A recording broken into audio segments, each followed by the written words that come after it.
The fluorescent lights of Riverside High flickered as Maya Bennett walked down the crowded hallway, her worn backpack slung over one shoulder.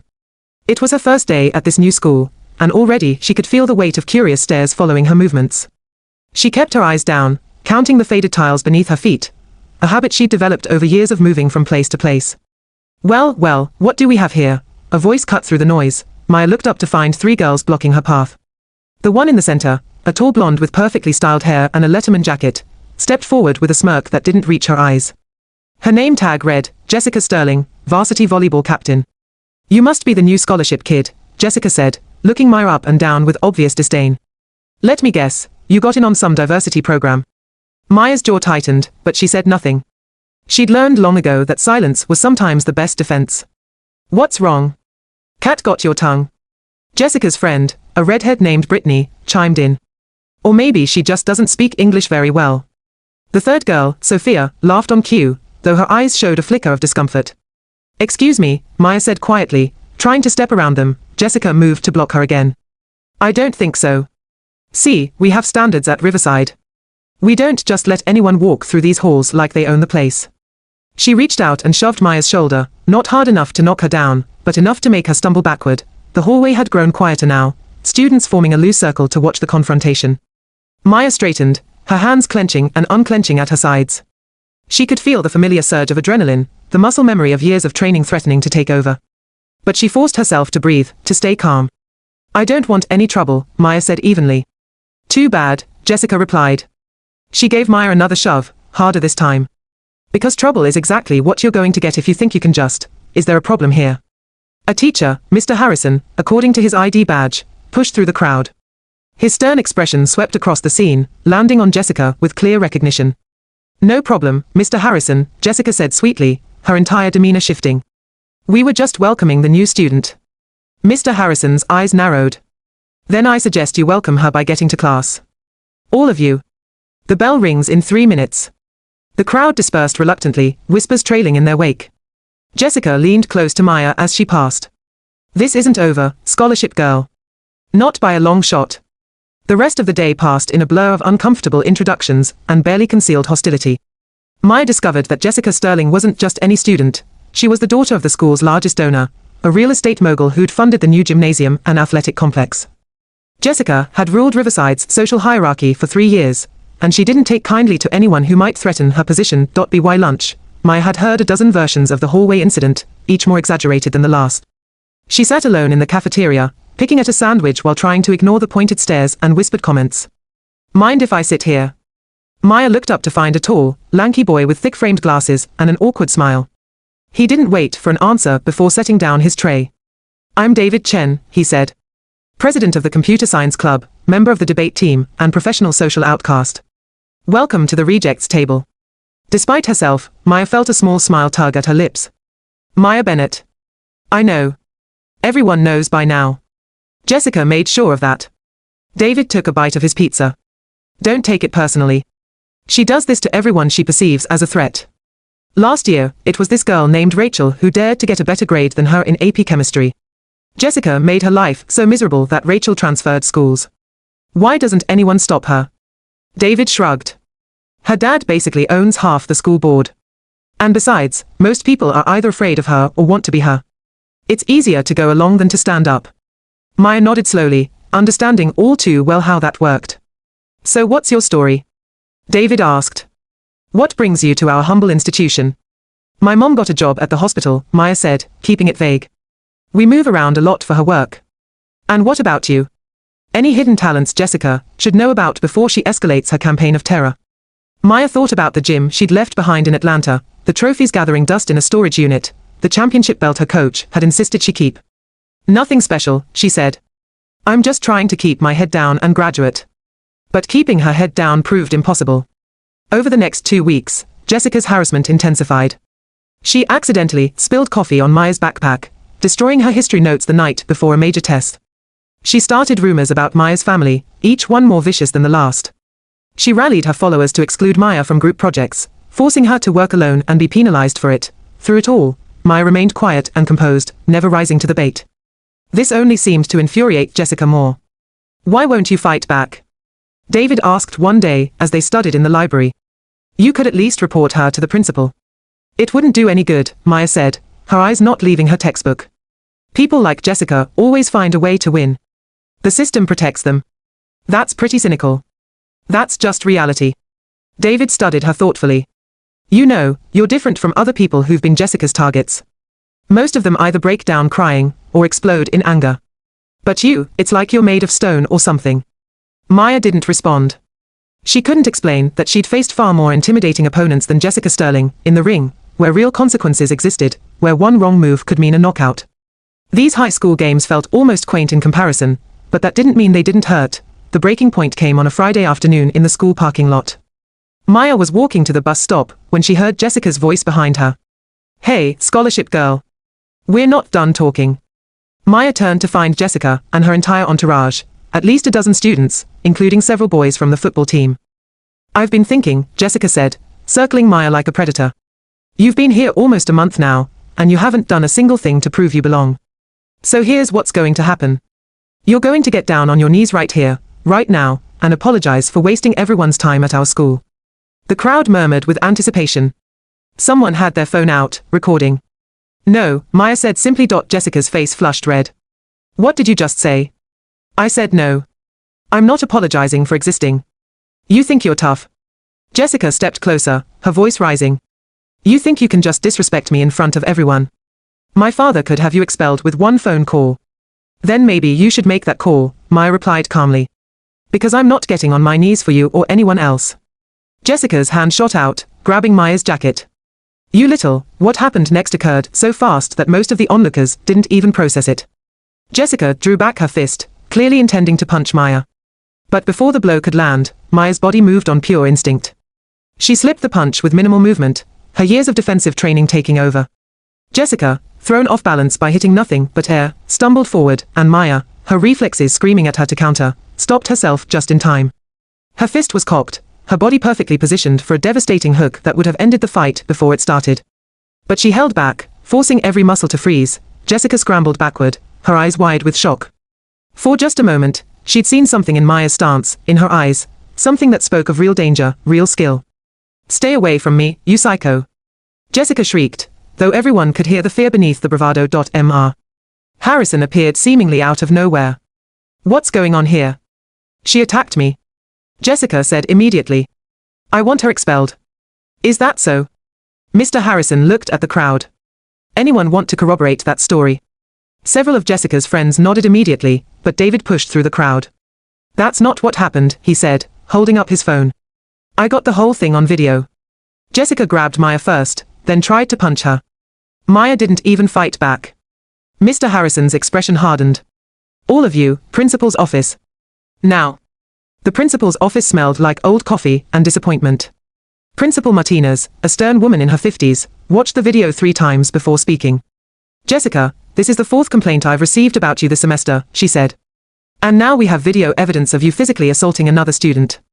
My father will hear about this. Jessica snapped. Your father has already heard about this. I called him before you arrived. He's quite disappointed. Jessica's face went pale. You're suspended for 2 weeks, Principal Martinez continued. And when you return, you'll be on probation for the rest of the semester. One more incident, and expulsion proceedings will begin. I don't care who your father is. After Jessica stormed out, Principal Martinez turned to Maya. Are you all right, Ms. Bennett? I'm fine. I noticed something in that video. The way you moved, that wasn't luck or accident. You have training. Maya hesitated, then nodded slowly. What kind? Boxing. I've been training since I was 7. Principal Martinez's eyebrows rose. Just training, or competing? Maya's silence was answer enough. The principal opened her laptop and typed for a moment. Her eyes widened. Maya Bennett. Age 16. 3-time national youth boxing champion. Current holder of the Golden Gloves junior welterweight title. Regional champion in Atlanta, Chicago, and Los Angeles. Undefeated record of 47-0. She looked up. Why didn't you put any of this on your application? Because I didn't want people to treat me differently, Maya said quietly. Every time someone finds out, they either want to challenge me, or they're afraid of me. I just wanted to be normal for once. Principal Martinez leaned back in her chair. Ms. Bennett, you showed remarkable restraint out there. Most people with your skills, most adults, even, wouldn't have held back when attacked. Why did you? Maya met her eyes. Because real strength isn't about how hard you can hit. It's about knowing when not to. My coach taught me that boxing is a sport, not a weapon. You don't use your skills to hurt people outside the ring, no matter how much they might deserve it. A small smile crossed the principal's face. Your coach sounds wise. He is. Well, Ms. Bennett, I think it's time Riverside knew exactly who walks these halls. Not to intimidate anyone, but because achievements like yours deserve recognition. Would you be willing to speak at our school assembly next week? Perhaps even do a demonstration for our athletics program. Maya's first instinct was to refuse. But then she thought about David, sitting alone at the rejects table. She thought about the other students Jessica had tormented, the ones who'd transferred or dropped out. She thought about what her coach always said, champions have a responsibility to inspire, not just to win. I'll do it, she said. The following Monday, the entire school gathered in the gymnasium for an special athletics assembly. The rumor mill had been working overtime, but no one knew exactly what to expect. Principal Martinez took the stage first. Students and faculty, we are incredibly fortunate to have someone remarkable in our community. Someone who represents the very best of what dedication, discipline, and character can achieve. She gestured to the side of the stage. Please welcome Maya Bennett, 3-time national youth boxing champion. The gymnasium erupted in confused whispers as Maya walked onto the stage. She wore her training gear now, compression shirt, athletic shorts, hand wraps. Her coach, Coach Williams, had driven up from Atlanta for this, bringing her championship belt. I'm not good at speeches, Maya began, her voice steady despite her nerves. But my coach always tells me that boxing isn't just about fighting. It's about discipline. It's about respecting your opponent, even when they don't respect you. It's about knowing your own strength, and having the control not to abuse it. She paused, her eyes finding Jessica in the crowd. The blonde girl was sitting in the back, her face a mask of shock and humiliation. Someone recently tried to start a fight with me. She pushed me, grabbed me, tried to punch me. And I could have ended that confrontation in about 3 seconds. But I didn't. You want to know why? The gymnasium was completely silent now. Because real strength isn't about dominating people who are weaker than you. It's about protecting people who can't protect themselves. It's about lifting people up, not tearing them down. And it's about having enough control and discipline to walk away from fights that don't need to happen. Coach Williams stepped forward, holding up the championship belt. This girl right here has faced some of the toughest competitors in the country. She's been knocked down, blooded, pushed to her absolute limits. But she always got back up. And you know what the most impressive thing about her is? She's never once used her skills to bully or intimidate anyone. Not in the gym, not in the street, not anywhere. He turned to Maya. Show them what a champion looks like. For the next 20 minutes, Maya demonstrated her skills. She worked the heavy bag with combinations that made it swing violently on its chain. She demonstrated footwork that seemed to make her glide across the mat. She sparred with Coach Williams, her movements so fast and precise that the audience gasped, but the most powerful moment came when she invited David onto the stage. This is my friend David, she said. He's not an athlete. He's never thrown a punch in his life. But when someone needed to stand up and tell the truth, he did it. He risked his social status, maybe even his safety, to do the right thing. She placed her championship belt in David's hands. That takes a different kind of courage. The kind that doesn't come from a gym or a ring. The kind that comes from character. The gymnasium erupted in applause. The aftermath was dramatic and swift. Jessica's reign of terror ended almost immediately. Students who'd been afraid to speak up before came forward with their own stories. The school board, finally forced to confront the pattern of abuse, implemented new anti-bullying policies. Jessica herself underwent a transformation, slow and painful, but real. Her suspension gave her time to reflect, and when she returned, she was quieter, less arrogant.